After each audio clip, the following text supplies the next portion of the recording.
Welcome back to So You Want to Be a Dice Maker? Today we are demolding the dice set that we made yesterday. It has been just about 18 hours, so they should be ready to come out of the pressure pot, and we're going to take a look and see how they turned out. When you first remove the lid off of your dice set, you're probably going to hear some crackling noises. That's because of something that we call flashing. The flashing is basically the excess resin that you didn't need in the dice mold, so it's sort of poured out and is all over the top face of the mold. Depending on how much you overfilled your dice mold, you're going to have more or less flashing. Hopefully, it's going to be very thin. Thick flashing is a sign of problems with your dice. So right away, we can see that this D6 came out perfectly. There's no signs of any raised faces. The flashing was nice and thin, so I wasn't really expecting to see any raised faces with this. Also, there are no voids evident just from this cursory glance. Obviously, as I demold the dice, I take each one out and I make sure to check for any voids or other types of flaws that may need to be repaired. But so far on this 7-piece set, they are looking good.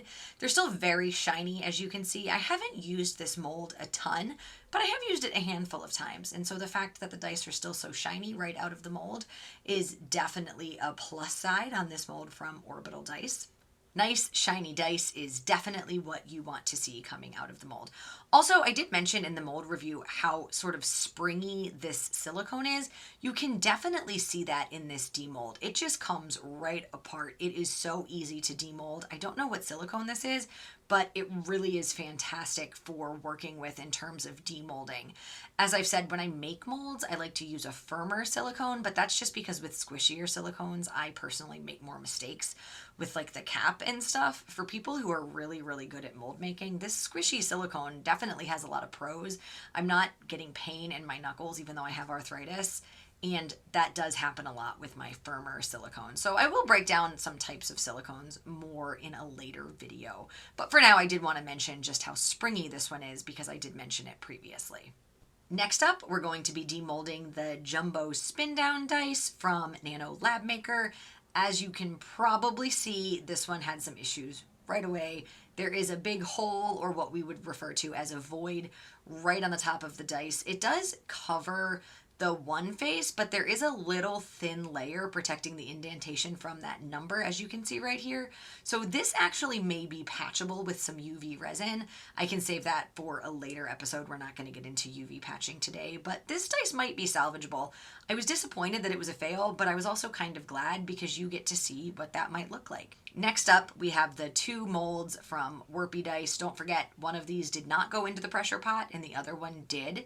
And I intentionally wanted to do it with these two molds so that you could see with very, very similar dice what a big difference a pressure pot can use. So I don't know if you can tell from this angle, but it is the one on the right that I'm demolding now. That was not in the pressure pot. So I'm just going to put up a little warning here in case this is triggering for you. There are going to be a lot of holes in this dice, and you can see them right here.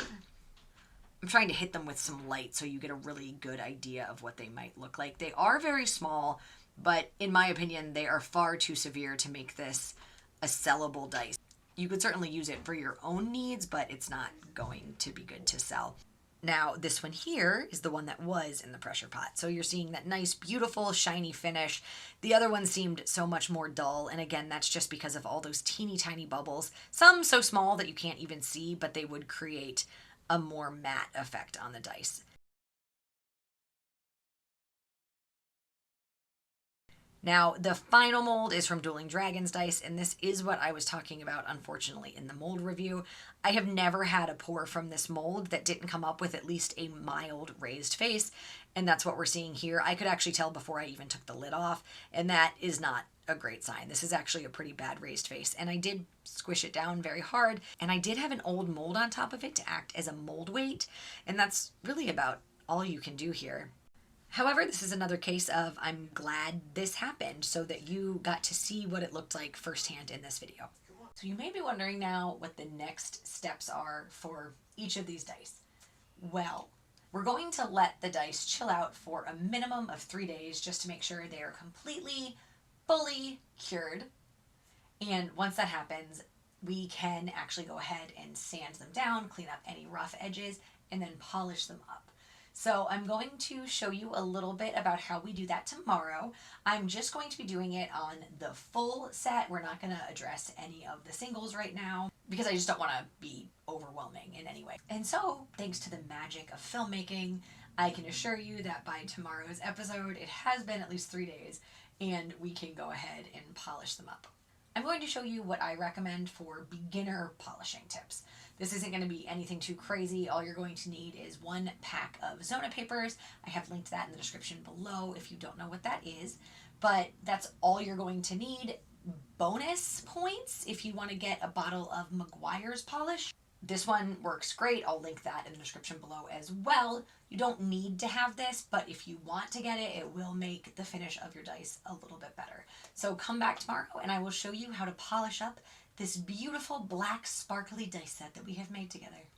If you like this video, please click like. As always, if you want to see more videos like this, please click subscribe and keep your comments and the questions going. I'm having a lot of fun answering your questions, and I'm also planning on doing a longer video where I will address many of them in full-length video form with like visual aids so you can really see what I'm talking about. That's it for today. I'll see you tomorrow.